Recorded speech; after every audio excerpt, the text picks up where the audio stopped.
ni, croeso bawb. Croeso cynnes iawn i bawb o'r ysgolion dros Gymru ac i Prosiect Meddylgarwch mewn Ysgolion.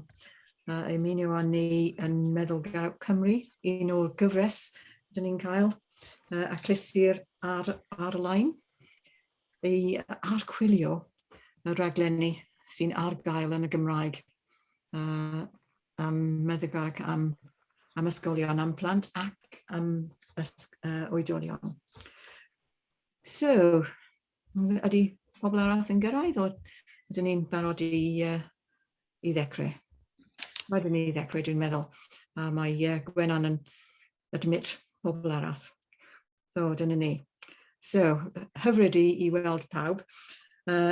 Liz Williams ydw i, a dwi'n cadeirydd Meddylgarwch Cymru.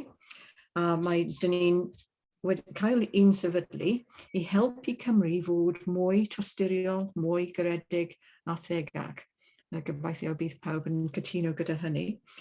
Ac hefyd, dwi'n hyffoddwr cysylltiol Prosiect Meddylgarwch mewn Ysgolion. Dwi'n falch iawn i gweithio gyda nhw i dosbarthu y rhaglenni. Dwi'n dysgu bob un o'r rhaglenni, dyn ni'n siarad amdano heddiw.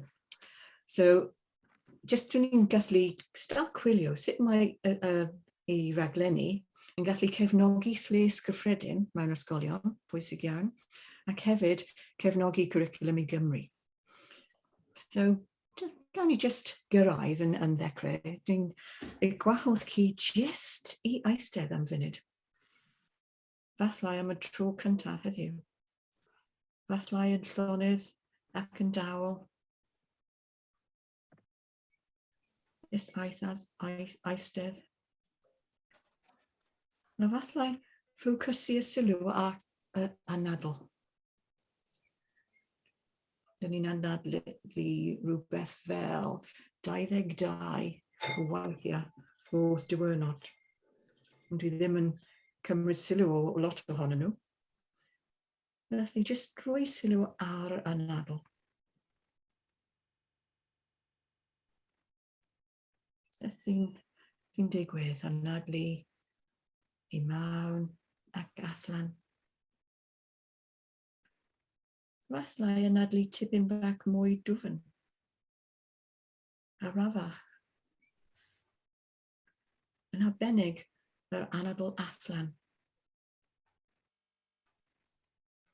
Anadlu pwrpasol. Anadlu allan yn tipyn bach hirach.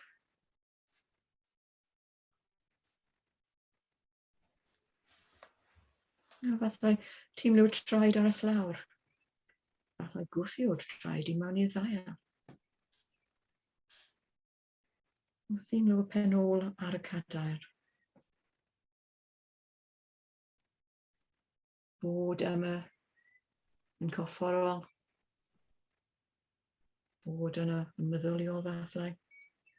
Just eistedd yma. Anadlu. Bod yn presennol. Bod yma nawr. Dyna beth mae meddylgarwch yn cynrychioli. Bod yn presennol. Bod yma nawr. Corff a meddwl. So, fathai jyst wiglo'r bysedd, y bysedd traed, fathai'r ysgwyddau, yn dod i ben i'r ymarfer. A dyna ni. Diolch am rhannu gyda ni. A nawr beth am ein rhaglenni hun nawr. Bydd ni'n clywed oddi wrth y Prosiect Meddylgarwch mewn Ysgolion ac athrawon sydd defnyddio'r rhaglenni yn ei ysgolion. O 3 oed i oedolion. Ond cyn i ni dechrau, dwi eisiau dweud 3 peth pwysig ynglyn â'r cyd-destun Meddylgarwch yng Nghymru. Peth cyntaf, lles, staff a disgyblion. Mae'n mor bwysig ar hyn o bryd. Ar ôl i'r flynyddoedd diwethaf, rhaid i ni cynnig help i bawb yn ein ysgolion i ymdopi, helpu, ffynnu a gwmys o nawyd.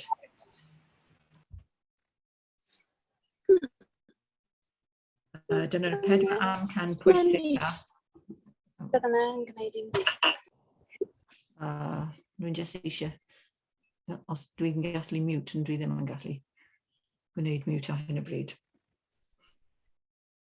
Dyna'r 4 amcan, ymdopi cysyltu ffynnu awgrymu sy'n nawyd.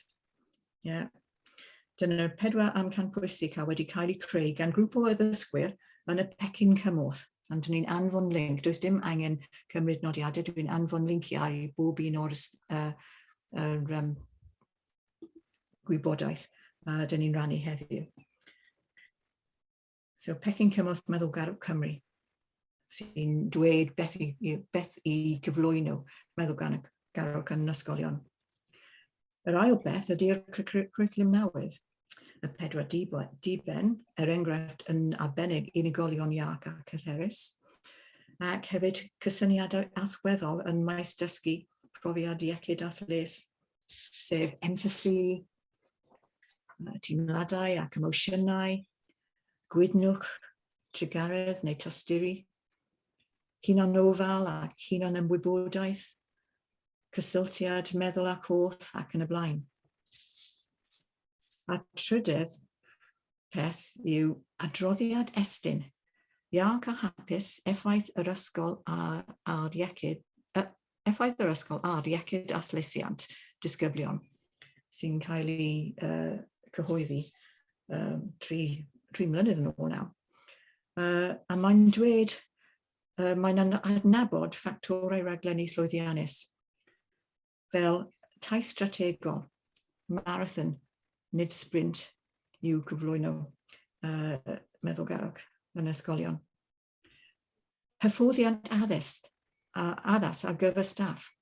Dyna ffactor pwysig. Staff meddylgar yn creu plant ac ysgolion meddylgar. Maen nhw'n dweud bod hyfforddiant ychwanegol ar gyfer staff sy'n dysgu y rhaglenni yn pwysig. A maen nhw'n dweud bod ymwneud teuluoedd ble mae'n posib yn pwysig hefyd. Nawr, dim ond 3 mudiad wedi datblygu rhaglenni o ansawdd digon uchel i cwrdd at meini prawf hynny.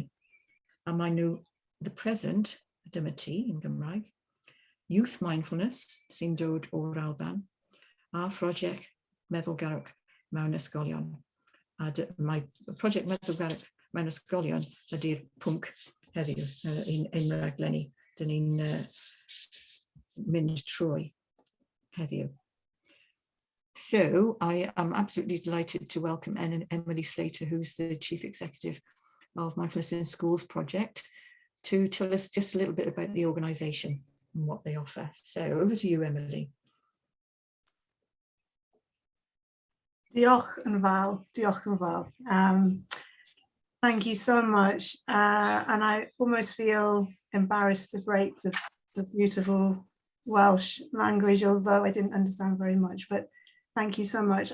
I've just got a few slides to share. Just bear with me.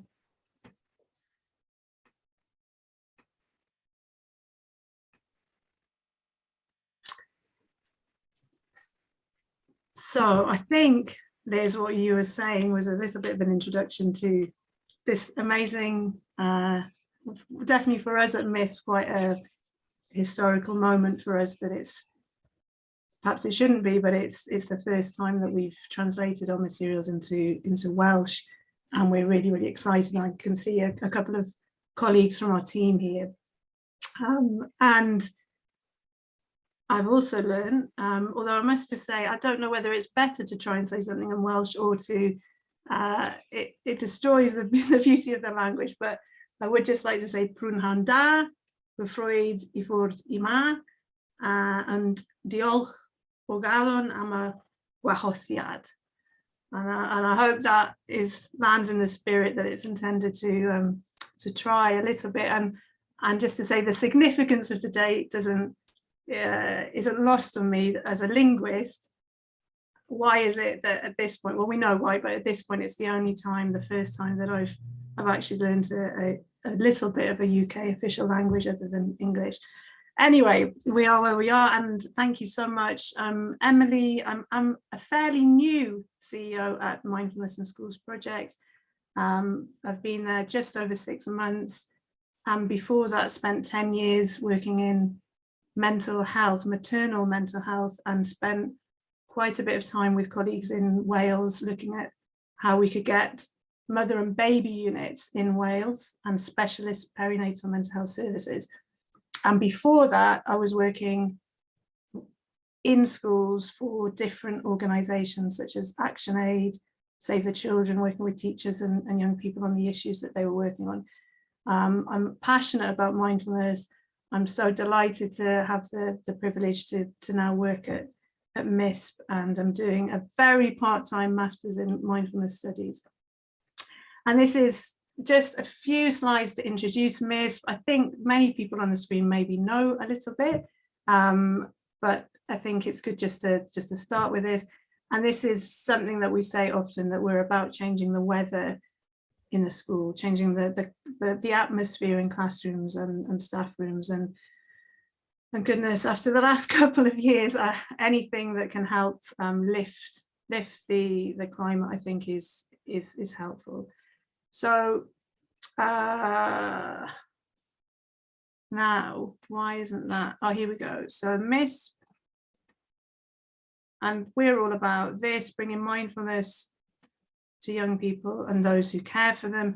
And just to explain for those that don't know, is of course we're about the children and young people, but our model is about working with the adults around those young people, particularly teachers, parents, other people in the education space, because our mantra is that mindfulness can be caught or taught. So we can teach these skills to young people, and it's also the environment around the young people and what those adults are portraying. And of course, it's increasingly, it is about the adults and their own well-being. These are the kind of numbers of teachers and young people that we've reached over the last 10 to 12 years since we've been in operation. And I suspect that what Liz talked a little bit about was what is mindfulness, and gave a little practice, little taster of that. And I also often start with why mindfulness. And I just share a couple of slides with you. I'm sure there are many people here that know lots about mindfulness and why it's important to them and the people they work with. And these slides really, for me, sum up what motivates me to do this work, what motivated me to move across from mental health to this work. And the first slide is, at its heart, and what we're about at MISP is, yes, it's about some of the heavy stuff that I'll come on to, but it's about flourishing. It's about young people and all of us actually being able to be here now, to notice the good stuff as well as the tricky stuff. And that, I think, can sometimes get a bit lost in some of the heaviness that I will go on and talk about in a moment. So to me, mindfulness can help us. It can give us a tool to be here now, to notice the good stuff. And this just brings joy to me just to even look at it. And I often refer back to this. But the second slide is, of course, life is not only about the joyful bit, and it's also about how we are with the challenges, how we stay with those. And there are a lot of challenges, and our young people are inheriting more challenges by the day, it seems, in terms of what's happening on a global level. And some of those challenges I can relate to when I was a kid, looking at the bottom right with exams, and other things I think have moved on the pace since I was definitely a kid, in terms of technology, the state of the planet, some of the things, the issues that our young people and those around them are confronted with, plus of course COVID and the pandemic. So for me, mindfulness is the flourishing. It's also about the coping and staying in there, and these images really speak to me and motivate me. So at MISP, how we bring mindfulness, how we try and share the benefits of mindfulness are really through our curricula, through our training of teachers, and I'll share a little bit about that in a moment, as well as the support we give to the teachers who have then been trained with us. How do we support the adults, how do we support the teachers in their own mindfulness practice to then carry on being the change in the schools in terms of changing that atmosphere, as well as teaching the skills to young people. And this is what we're celebrating today, because at least at MISP we're celebrating a lot, because these curricula are now translated into Welsh, and this also just gives a sense of, from last year, first time was last year, we've now got a full range of curricula covering the age range. So 3 to 7 is our new programme, DOTS, brand new, and goes all the way up to 18. And our work is to train teachers, parents, other adults in their ability to then teach these curricula to the children and young people in their schools or in their care.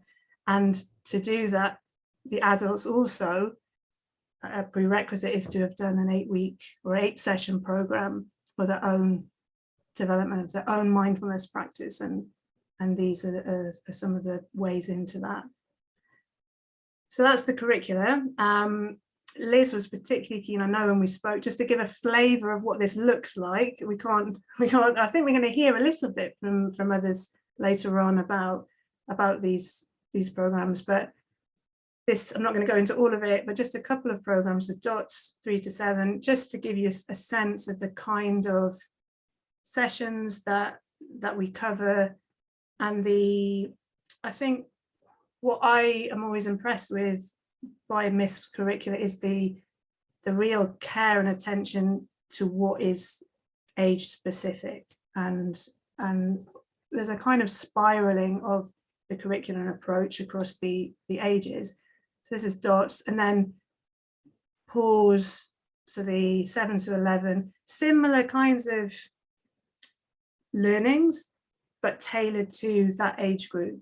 And I won't go into it now, but if we were to look at the older ages as well, it's tailored to land in a way that will land well with that age group. So today marks the first time for MISP that these curricula are translated into Welsh. It's been a long project. We've learned a lot, I think, on all sides, not least, of course, it's not simply translating words, it's also fleshing out what do we really mean with these terms. And I think even to translate the word mindfulness into Welsh, we had a lot of conversations. And Liz, thank you, because you've been with us each step of the way with that. And the other bit is that for the first time we will deliver, and we hope to do more of this, but dechrau or begin will be delivered in Welsh for the first time. So one of our training programs, and the dates are there. And this is, yeah, we're just delighted. We do some work internationally in other languages, and this is the first time, as I say, we will be doing this in Welsh. So that's it, short and sweet. Diolch yn fawr. Please keep in touch if there's anything that comes up from today that we don't get a chance to cover, and the website is there if you want to find any more about the curricula. But I think for us, it's the beginning of something that we hope will grow. These are the seeds that we've translated the curricula, and we also have had really fruitful conversations with the present that I know is really, really big in Wales, and looking forward to seeing how the MISP curricula, the present curricula, how this can complement and hopefully just support teachers, children and young people in Wales at a very challenging time. I think we'd all admit this is quite a challenging time in schools at the moment, and if we can do whatever we can do to support, we'd love to do that, to do more of it. So do keep in touch. Thank you, Liz, and everyone. Oh, thank you, Emily. And I just want to say how much we appreciate the efforts and the support from you and all the team in getting these high quality materials to be, just really available in Welsh for everyone to use for our significant Welsh medium sector. We're so well represented here today, so really appreciate that. Thank you very much. So, gawn ni edrych ar un o'r rhaglenni nawr. Dyn ni'n edrych ar dots. Mae dots yn môr newydd. Mae just newydd ar gael yn Gymraeg. So neb wedi defnyddio'r deunyddiau Gymraeg ar gyfer dots. Ond mae Amy Graham o Ysgol Mynydd Isa yn Mold wedi cytuno I disgrifio dots yn Saesneg, ond mae her I chi gyd sydd ar y wefan ar hyn o bryd, falle un ohonoch chi yn gallu bod yr un gyntaf yn defnyddio y dots yn Gymraeg I cael achos astudiaeth yn Gymraeg there. Ond gawn ni edrych ar Amy Graham yn Gymraeg there. Gael rannu sgrin. Yna ni. Okay. Gael check out chi'n gallu weld Amy? Yeah. Ni pawb yn gallu dweud? Na, dyn ni'n gweld. Beth sy'n digwydd te? Right, okay.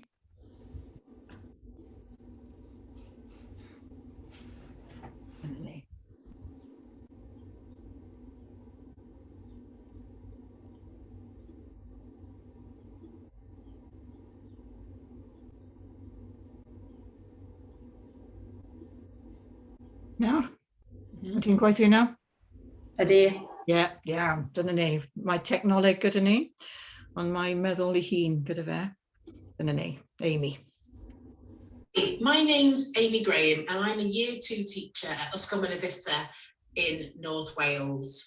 And we're a 3-form entry primary school and we're Welsh as a second language. Now, I attended DOTS back in November, a 3-day course, and from January, I've started implementing it in our school, teaching it to Year 1 and Year 2 children. So before I did this, I did the additional adult training for all staff in the school, even though I'm only doing it to Year 1 and 2, but because staff move around or you might be in a different class, I thought it was good for everybody to have the training so that also they're informed of what I'm actually doing in a school on a Thursday.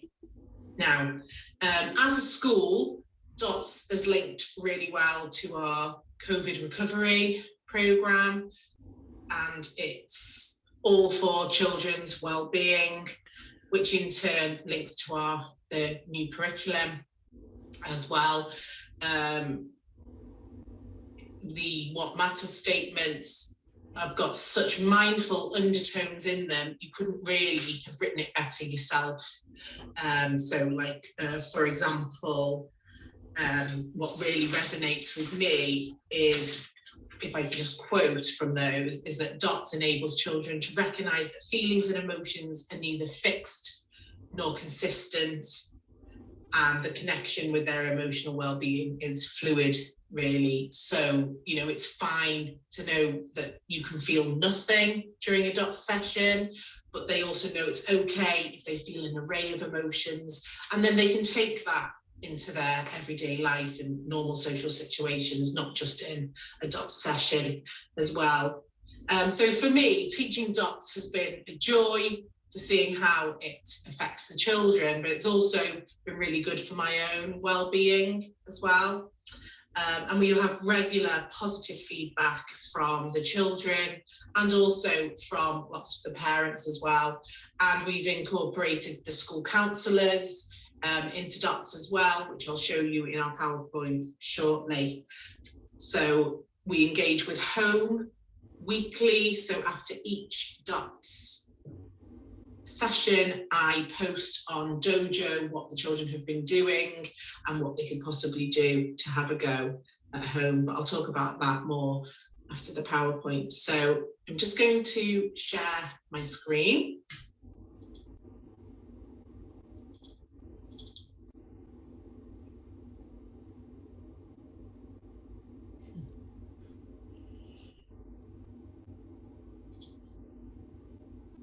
Share the sound.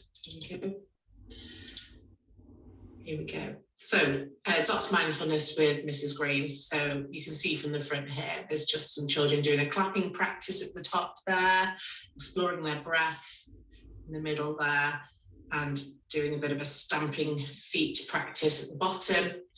And each classroom in our school now in year 1 and 2 has up the dots cards just as a visual for the children, so that if you're doing it for a moment within the class, they've got a bit to something to refer to, and it's also jogs the teacher's memories as well. So in every session, the teacher or TA, whoever, comes in with their group of children as well, and they have a go at the session as well. They don't teach it, they just do exactly what I'm telling the children to do, and the children seem to love that. So just a couple of pictures here of the children exploring their breath. That was a really lovely, calming session. And at the beginning of every session, we have settling practices. On the left there is shake and freeze, which they all love, and then there's a stamping feet one there. So I'll play this little video, which you can see the children coming in and settling into the session before I carry on with the main part of the session.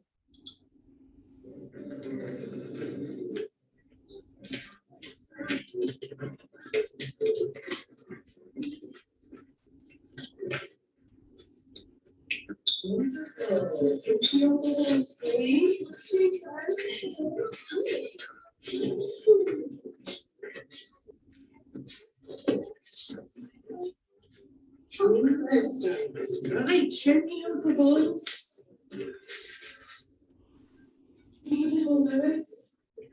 Super, right, okay. Now, start today's session with settling practice. So we're going to do a little bit of shake and freeze. So if you settle, make sure you're in your bubble and you think you've got enough space. You might need to step back, Sarah. Step back, back. Sorry, just step back a bit there. Okay, are we ready? Off we go. Shake. We'll know how to do this.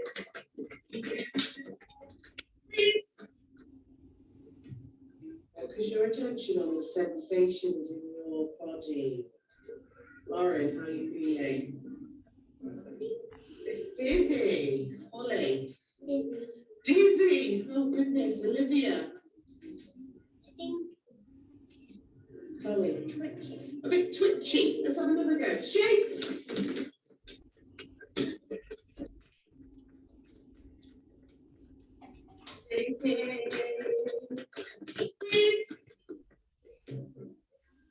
I'm definitely feeling warm now. It's like you, Lois. Nothing yet. Heidi. Achy because my arms are A bit achy because just relax though if it's a bit uncomfortable for you. Sienna. and my shoulders are feeling like punchy. A little bit punchy. Okay, so what I want you to do now is a settle into your bubbles. Okay, I'm just going to stretch on this bench today. So as you can see there, I do my sessions in the hall with half a class at a time.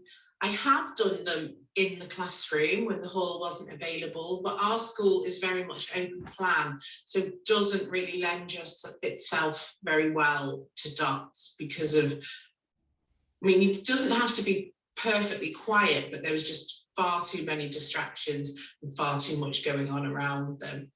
So also the benches in the hall at that point were for the mindful mouthful session. So they had paper towels and chocolate buttons on.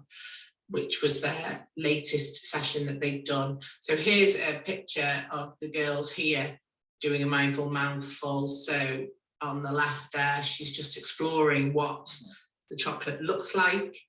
And then on the right there, she's having a little smell and a little taste.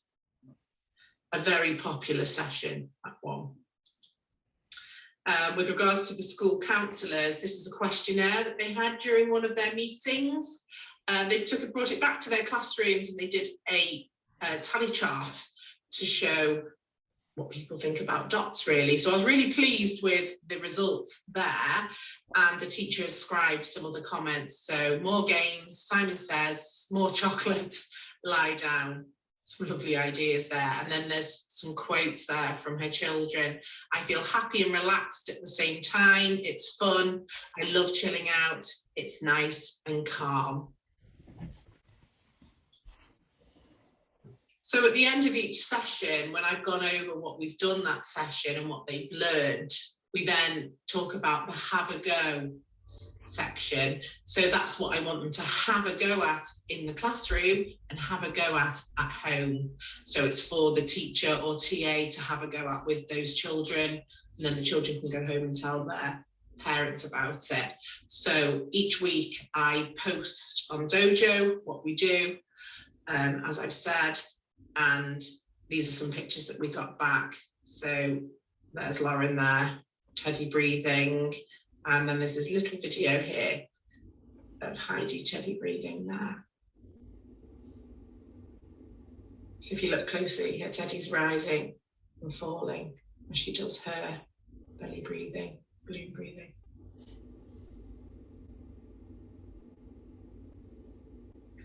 Wonderful. So with regards to dots, the fundamental aims of dots are for all children to know about mindfulness, for most to enjoy it, which I think the questionnaire has shown that, for many to use it now and again, for some to practice it daily, for as many as possible to remember it.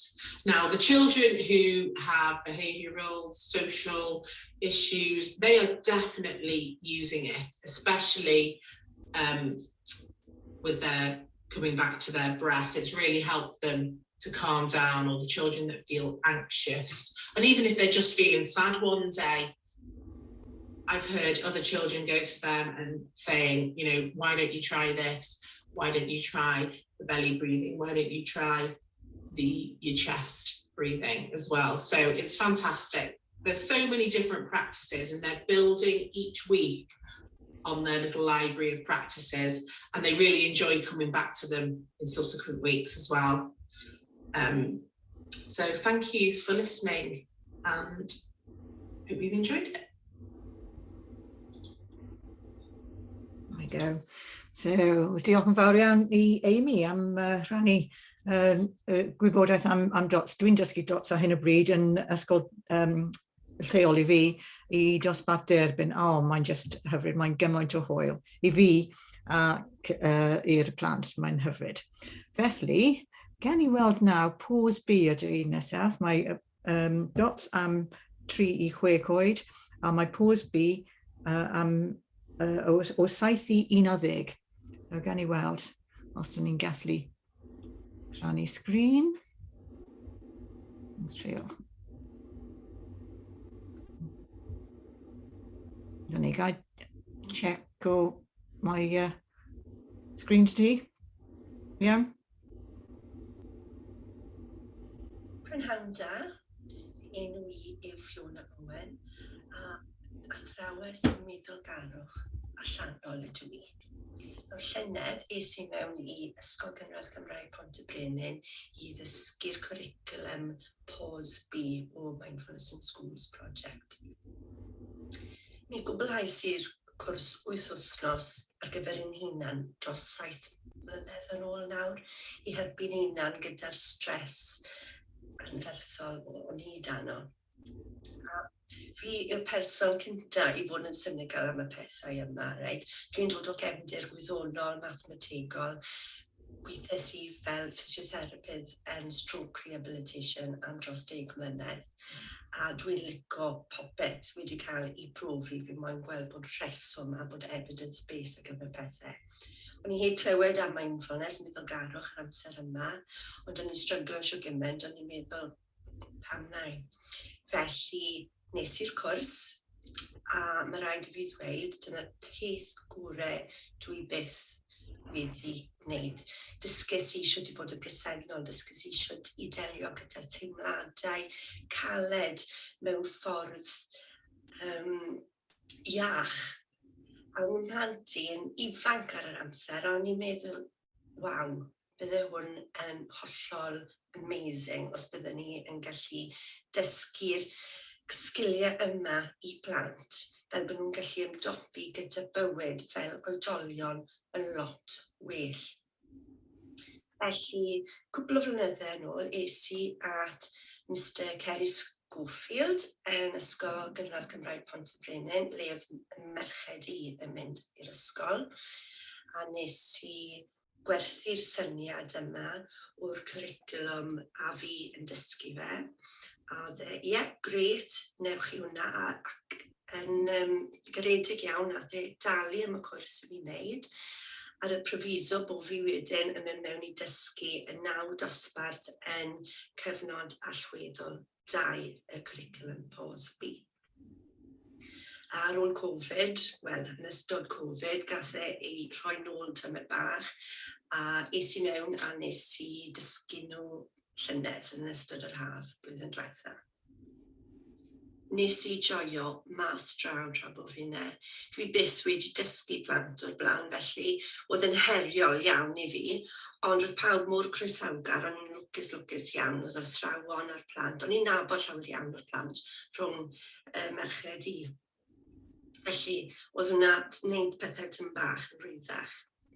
A mae rhaid i fi ddweud, pryd gorffennes i, o'n i'n trist i adael, o llawer iawn o'r disgyblion yn trist i adael hefyd, achos dwi'n meddwl wnaethon nhw cael siwd gymaint allan o'r cwrs. Roedd rhai plant yn gweud bod nhw'n cysgu'n well, bod nhw'n gallu mynd i gysgu yn rwyddach. Llawer iawn yn gweud bod nhw'n cwrela gyda'i brodyr a chwiorydd llawer llai. Mi dath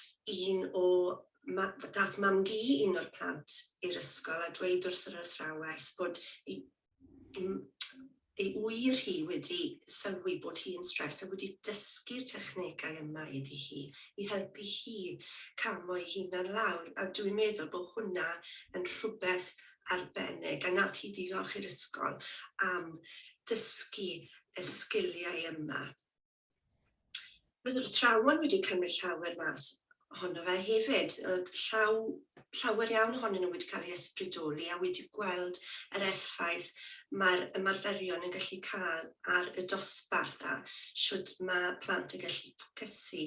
Yn enwedig os maen nhw wedi bod mas a maen nhw wedi cynhyrfu a wedi chwarae, os pryd maen nhw'n dod mewn a maen nhw lam yn un a maen nhw'n rili fysi, maen nhw yn defnyddio y technegau yma i helpu setlo a maen nhw yn ffindo bod y plant yn ffocysu yn y dosbarth lot rhwyddach.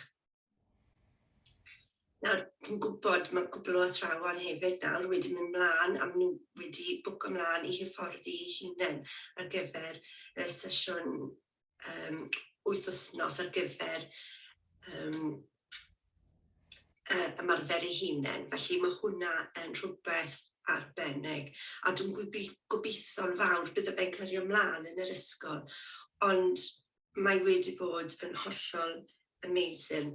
Mae un o'r rhieni, un o'r rhieni'r plant wedi gweud pa mor amazing mae wedi bod a wedi gwneud fideo. Mae hi ei hunain yn dirprwy brif athrawes mewn ysgol gynradd Saesneg, a oedd hi mor impressed nawr. Mae hi wedi gofyn i fi fynd mewn a dysgu cyfnod allweddol yn 2 yn ei ysgol nhw, a dwi eisiau wedi cwblhau hynny. Felly, gallai ddim gweud pa mor dda mae'r cwricwlwm yma. Mae'n bwysig iawn fi'n credu ar gyfer y plant dyddiau yma ac i staff ac i athrawon i ddysgu technegau yma yn y byd yn settled ansefydlog iawn sydd gyda ni dyddiau yma.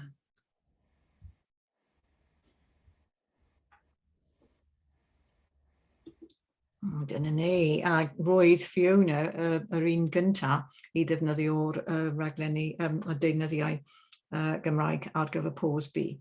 So, dyna ni. So, yr un nesaf yn y cyfres ydy dot breathe, ond does dim amser i ni cael enghraifft am dot breathe, ond mae'n 4 sesiynau yn cael ei creu ar gyfer transition. Blwyddyn 6 a blwyddyn 7 yn arbennig. Ond nawr dwi'n mynd i ysgolion gyfun a dwi'n mynd i fy nghydweithwyr Iwan. So, dyna ti, Iwan. Helo, shwmae pawb. Swn i'n licio clywed dipyn bach gyn y pobl sy'n yma faint ohonoch sy'n gweithio mewn ysgolion uwchradd.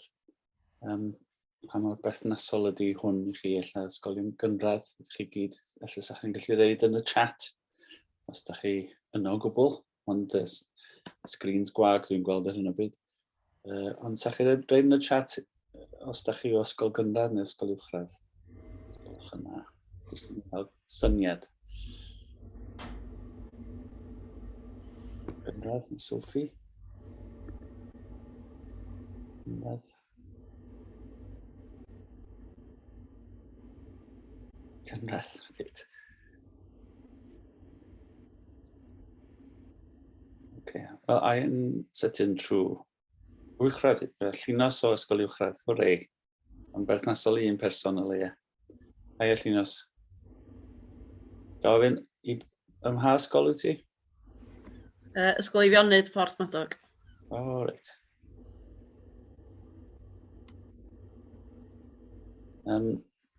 Felly mae dot B, mae'n siŵr dot B di'r cwricwlwm hynna yn yr canon, Mindfulness in Schools Project. Mae'n lot fawr llu o dystiolaeth ynglyn â effeithiolrwydd yr cwricwlwm yma. Mae prifysgolion yn ymchwilio i fewn i effaith y meddylgarwch ar y plant ifanc. Y plant yr oedran yma, dyma'r cwricwlwm maen nhw'n ddefnyddio. So hwn ydy'r safon, y gold standard mewn ffordd yn y cwricwlwm. Dwi wedi dysgu fo yn Saesneg sawl gwaith, ond yn ddiweddar wedi bod yn dysgu yn ysgol Bro Myrddin. Mae Estyn wedi ymosod ar Bro Myrddin ar hyn o bryd, felly dysgu ni ddim mewnbwn o nhw, ond mae'r cymydog dwi'n wneud y cwricwlwm efo. Mae hi yma, ond i'n meddwl sy'n neis clywed gyn Cathy, lle mae Cathy. Wedi profiach chdi, na chdi. Pinio chdi fyny. A gawn ni sgwrs bach ynglyn â y profiad da ni wedi cael o dysgu dot B am y tro gyntaf yng Nghymru, dwi'n meddwl, trwy gyfrwng y Gymraeg yn Ysgol Bro Myrddin yn Caerfyrddin. So, Cathy, sut mae di bod i chdi?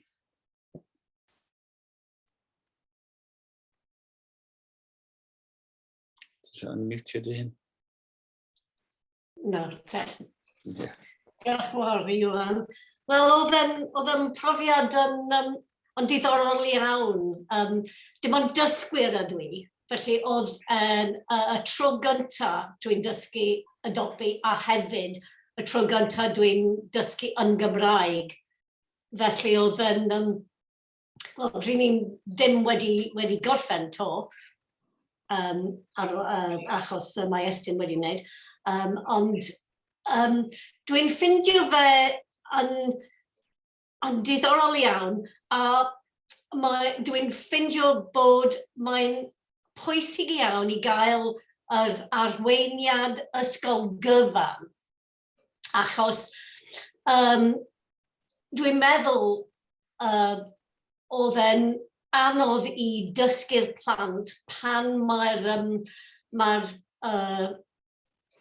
athrawes ddim yn cael diddordeb yn y pwnc.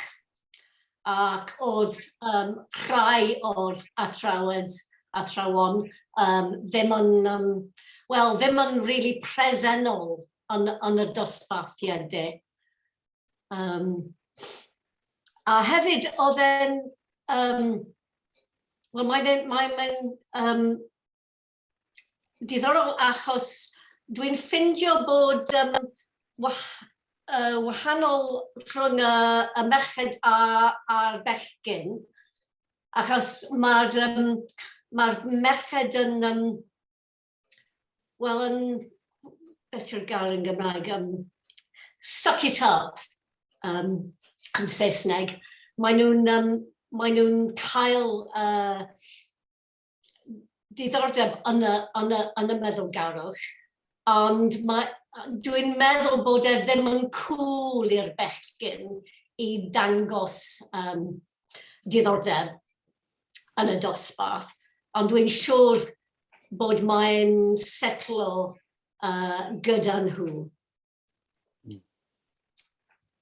Iwan. Ie, mae'r profiadau dwi wedi cael yn aml wrth dysgu .b ydy ti'n mynd cael lot o ymateb yn y dosbarth. Ond yn aml fyddai'n cyfarfod rhai o'r pobl ifanc tu allan i'r ysgol, a maen nhw'n atborth nhw ydy faint mae wedi cael effaith ar eu bywydau nhw, faint maen nhw wedi defnyddio'r technegau i ymdopi mewn sefyllfaoedd. Felly, swn i'n deud y gwahaniaeth efo .b ac fel oedd Emily yn deud yn y dechrau, da ni'n anelu'r cwricula at yr oedran, ac yn yr cyfnod allweddol 3, da ni'n gweld pobl ifanc yn dechrau dod yn oedolion i raddau, ac gorfod ymdopi efo straen hollol wahanol i beth da ni'n gweld yn ysgolion gynradd. Ac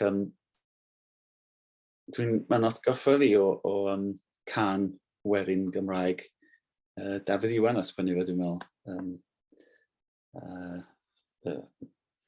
Mae gen i dipyn o di bach twt. Dwi'n mynd i canu fo chi, da chi'n eisiau musical interlude. Ond mae'r geiriau yn ddiddorol iawn yn y can yna. Mae gen i dipyn o di bach twt. Mae gen i dipyn o di bach twt. Daw'r gwynt i'r drws bob bore. Heidi ho, daw'r gwynt i'r drws bob bore. Agor dipyn ar gul y drws. Ar gul y drws. Agor dipyn ar gul o'r drws. I gael gweld y môr a'r tonnau. Ac yn y cwricwlwm yma, beth da ni'n gweithio ar ydy defnyddio'r technegau i alluogi'r pobl ifanc i eistedd efo teimladau anodd. I agor dipyn ar gul y drws, teimlo'r gwynt, teimlo'r pethau emosiynol i raddau, i gallu mwynhau bod yn y foment yma. Be da ni'n gweld yn enwedig ers datblygiant yr peiriant bach yma, fod pobl ifanc efo unlimited 24-hour distraction o teimladau anodd. Ac wrth gwrs, maen nhw'n cynyddu yn y corff, maen nhw'n ymgasglu mewn ffordd. A falle, dwi'n meddwl yn rhannol y pandemig, ond hefyd, ella fod hynna wedi effeithio gan maen nhw wedi bod adra ar eu peiriannau ar y sgrin, a maen nhw'n dod yn ôl, a wedyn maen teimlad yn y corff sydd yn anodd i eistedd efo fo. Dyna pam ella da ni'n gweld mwy o problemau ymddygiad yn ysgolion. Mae hyn yn bwnc ddiddorol iawn i mi, a dwi'n gweld yn ysgolion pa fath o disgybl da ni eisiau, pa fath o dysgwr da ni eisiau. Da ni eisiau disgybl sydd wedi torri yn fyma. Achos gan amla, nhw sy'n gallu torri yma, felly dyn nhw'n gallu teimlo'n byd yn y corff, nhw sy'n gallu canolbwyntio fwy yn y dosbarth, ynddo. Ond be di effaith yna dros dro? A rheina sy'n cael ei gyflyru gyn pob beth sy'n digwydd yn y corff, nhw da ni'n gweld sy'n efo'r problemau ista'n llonydd a dysgu. Sut fydden ni'n ffeindio rhyw fath o cydbwysedd rhwng y ddau yna. A mae meddylgarwch yn allweddol, dwi'n meddwl, i ni ddysgu y pobl ifanc a ni'n hunan sut i fod yn llonydd efo'r teimlad yma sgynnon ni. Felly dyna .b, mae o'n 9 sesiwn, 40 munud I awr yn delfrydol. Ac, wel, dwi'n isio gwerthu fo fel car, mae o'n effeithiol dros ben, ac dwi'n meddwl mynd I fod yn bwysig iawn yn y cwricwlwm newydd yn Gymraeg, felly dwi'n hapus iawn fod dwi'n gwneud o yn y Gymraeg, ond mae yna un problem yn does, pwy sy'n mynd I dysgu fo. Ac ar un o bryd, o le yn Cymru fi, dy'r unig un sydd wedi, a Cathy sy'n dysgu, a Elizabeth hefyd sy'n gallu darparu'r cwricwlwm yma. A dyma'r problem, a dyma pam dyn ni'n cyfarfod, achos da ni eisiau mwy o bobl I ddysgu. I ddarparu'r cwricwlwm yma. Felly, ymlaen I sôn am y cwricwlwm sydd ar gael I oedolion. Yr un gyntaf ydy dot dechrau. Fyddai'n cynnal y cwrs yma yn dechrau ym Mae. A dwi'n gobeithiol iawn fydd rhai o'na chi efo ddiordeb hynna. Mae angen I chi ddysgu I wneud meddylgarwch a cael ymarfer eich hunan cyn bo chi'n dysgu bobl ifanc. Unrhyw un o'r cwricwla da chi angen dysgu eich hunan fel athro. Be da ni'n neud ydy fedrwch chi'n dysgu gitar I rywun os da chi ddim yn gallu chwarae gitar, neu da chi'n gallu dysgu rywun sydd I nofio os da chi ddim yn gallu nofio. Felly mae'r dot dechrau yn eich gallu chi I ddechrau ymarfer meddylgarwch. I chi mae o hefyd, os da chi'n mynd ar y cwrs yma. Yn y pen draw, mae'r syniad yma bod chi'n datblygu'r ymarfer a wedyn yn gallu dysgu I ddysgu pobl ifanc. Felly mae o'n anrheg ydych chi reid eich hunan I wneud y cwrs dot dechrau. Sy'n mynd I fod yn effeithiol I allu ddarparu cwricwlwm yma I bobl ifanc. Mae'n 10 munud ar ôl sgynnu ni, dwi'n meddwl, mae yna un cwricwlwm arall dwi'n fod siarad amdano, achos peth bwysig dwi'n meddwl ydy clywed gennych chi be o hyn sy'n ddefnyddiol, berthnasol, ac I holi cwestiynau. Felly, na I jyst gorffen efo meddylgarwch I arweinwyr yn addysg. Arweinwyr addysgol. Mae hwn wedi cael bendith academi, felly da ni wedi llwyddo yn wneud hwn, cael seil bendith nhw I tîmoedd arweiniol yn yr ysgol. Felly os da chi'n rhan o tîm arweiniol, neu os da chi eisiau cael effaith ar ddiwylliant yr ysgol, mae hwn hefyd ar gael yn Gymraeg, sydd wedi cael ei ddatblygu yma yng Nghymru, benodol I arweinwyr addysgol, please cysylltwch a nawn ni trio sefydlu trefnu cwrs i'ch arweinwyr yn eich ysgol chi. Felly dyna gyd sgynna I ddeud, dwi'n meddwl, Elizabeth, ond dwi'n awyddus iawn I glywed gyda pobl sydd yma ar y thrawon sydd wedi wneud rhywmdrech I ymuno efo ni. Diolch yn fawr iawn Iwan. A jyst ychydig o amser am unrhyw cwestiynau. Rydyn ni wedi disgrifio'r holl cyfres o rhaglenni sy'n caniatáu ni I adeiladau un ar y llall o tri I ysgolion gyfun. A mae'n pwysig iawn I cael spiral curriculum yn y cwricwlwm newydd. So unrhyw cwestiynau ar gyfer ynglyn â'r un o'r rhaglenni dyn ni wedi siarad amdano fe. I ofyn cwestiwn, please? Yes, Sophie. Faint mae'r pecynna'n gostio? Os da ni eisiau greu nhw? Mae bob un ohonyn nhw yn tipyn bach yn wahanol, ond dyn ni'n bwriadu anfon e-bost I chi gyd gyda y recordiad y sesiwn hwn, a dyn ni'n gynnwys y tudalen y wefan I bob un ohonyn y rhaglenni. Iawn, diolch. Felly mynd yn syth at y wefan I weld pa pris ydy yr un ohonyn ni. Ond yr un gyntaf, ydych chi wedi gwneud cwrs 8 wythnos eto, Sophie? Na dda. Dyn ni'n gallu gwneud y pris y cwrs 8 wythnos. Emily or Ben, can you say what the price of dechrau is? You're testing me, Ben. I could come up with a figure. But I know you know it inside out. Go. He says trying to look at the exact price on the other computer. I will provide a link in a second in the chat. Just give me a moment. Yeah, it's a very good question. Thank you. Yeah. Is it over Zoom? The course? Yeah. Okay. Yeah. And if you look, when we send the websites, if you look at the bottom of the page, there is a link to say, as a charity, there are reductions if you've got high free school meals. Yeah. They're very generous. 195 ydy o, Sophie, I ymuno. Fesul person, 150 os da chi mewn ysgol. Rieni'r ganol wladwriaeth. Diolch yn fawr. Yeah. Diolch, Sophie. Am y ddiddordeb.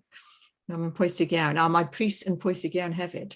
Ond siŵr o fod bydd hynny yn iawn ar gyfer y arian newydd ar gyfer lles yng Nghymru. Yn does digon, wrth gwrs, ond bydd siŵr o fod mae'n eligible ar gyfer y cyllideb newydd. Unrhyw cwestiynau arall? Diolch yn fawr pawb. Sorry. Sorry. Lan I ti, Abigail. Diolch.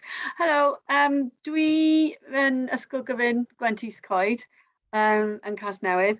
Dwi wedi wneud y cwrs .B chydig o flynyddoedd yn ôl fy hun. So bydde hwnna'n golygu bydde fi, os oeddwn ni eisiau yn gallu symud tuag at addysgu fe yn yr ysgol? Ie, mae'n cwrs 8 wythnos yn gwneud ti eligible ar gyfer y cwrs nesaf. .B na .begin ti wedi wneud? .B, gyda Tim Anfield? .B Foundations it will have been. Oh, Foundations. Yeah, .B Foundations, yeah, gyda Tim, yeah. OK, diolch. A dwi dal yn wneud meddylgarwch bob dydd hefyd. Mae'n rhan o beth fi'n wneud nawr, felly mae gen I lot o ddiddordeb yn datblygu fe yn yr ysgol hefyd. Gret, diolch. Diolch, Abigail. Camlegita, oedd cwestiwn gyda ti? Yeah, so diolch pob gyflwyniad. I'll just say this in English because it's directed to Ben and Emily. They might not answer me if I ask in Welsh. Although Ben can speak Cornish. He's been sending me texts in Cornish just now. Not well enough to use here, though. I just wondered, just listening to this, I mean, thank you. It's really exciting. I just wondered, is there any room to offer any discounts on this first course, you know, because it's it's a pilot really, isn't it? And these things do spread by word of mouth. So I just wondered about that. I just wondered about, is there, seeing the long view really, and whether there could be some incentive, just knowing the states the schools are in at the moment, knowing that head teachers are covering lessons at the moment because they can't get staff in. So it's very unlikely staff will be able to be released in the day to do this, which means they're doing it in their own time. And so I just wondered how we kind of get it out there and get people interested. Anyway, it's just a question to consider. You don't have to answer it now, but it might be. Yeah, but just to say, yeah, I mean, it's a real quandary, isn't it? Because the schools have limited budgets. How do they release people? Our organisations also are reliant on the income from the schools for us to survive. So, and these aren't easy times for many of our organisations. So, but we do want this to flourish, and we do want, and I'm sure you're right, it's word of mouth, and so it's a real tricky one. I don't know, looking at colleagues, whether and Ben will jump in. It's something that we have discussed with other courses, whether we move to have some kind of recommended, so you know, bring a friend and they come for less, or that kind of model, so that we can fill up courses. But we would need an absolute minimum, and I'm sure I'm going to get into trouble from Ben for saying even that. Ben, go for it. I was just going to add, we do offer group discount codes anyway. So if it's a group of teachers from one school, the discount. And I'm also looking at Ewan for the pilot, because the important thing for me is getting enough people there to make the course viable and making sure Ewan gets paid. So unless Ewan's going to leap in now and say, no, it's okay, don't worry about that bit. We the balance there, but the easiest way of discussing discounts is with a group discount, just because it works both ways then. Yeah. And that could be a group discount across a collection of schools that had a more formal link in some way. So certainly, if you email through to inquiries@mindfulnessinschools.org, it will come through to us. But we're all too scared to say anything about finances without speaking to our head of finance anyway in a meeting. But yeah, group discounts, and that balance between making it viable and getting it moving, but it, you know, also actually being sustainable financially. Thank you. I'm just going to come in there. I'll come in English. When I did my course a couple of years ago, it was funded, I think, by the LA. So it might be worth a collection of schools approaching the LA and asking if they could fund it with some well-being grants and things that they've received from the government, because I did it with a group of teachers from all of the schools in Newport, and we were able to do it for nothing because the LA had funded it. So that is potentially a way of approaching the LA as well. Diolch. Yeah. Yeah, and I suppose in Wales, you know, we have this, you know, it's an equal language under law. So, you know, if you're offering, you know, if the LAs or the consortiums are offering this provision in English, where they should really be matching that in Welsh. So there's a sort of political argument to make there as well. OK, diolch yn fawr pawb. Unrhyw cwestiwn arall jyst cyn I ni orffen nawr. Cyn gallu anfon e-bost, dwi'n bwriadu anfon e-bost I chi gyd gyda recordiad ar y linciau, ond just anfon unrhyw query, unrhyw cwestiwn I ni.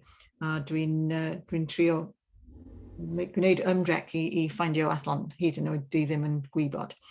Ond, just I ddweud diolch I pawb sy'n yma, just yn rhannu sgrin am funud just I orffen, I gwneud y pwynt.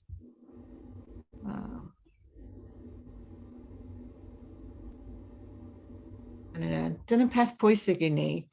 Dyn ni'n siarad am curriculum meddylgarwch, ddim ond just gweithgareddau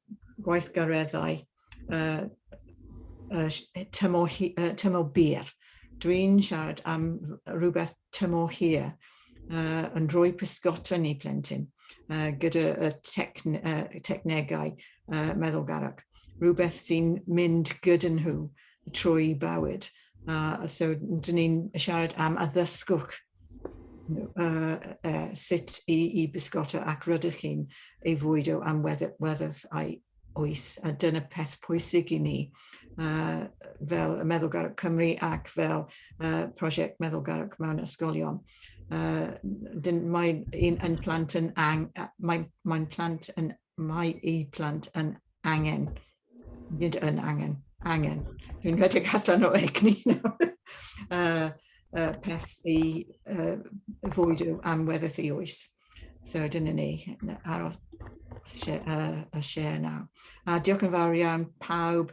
Dyn ni'n anfon e-bost I chi a edrych ymlaen a clywed oddi wrth I chi sy'n digwydd nesaf. A pob lwc I bob un ohonych chi. Diolch yn fawr iawn.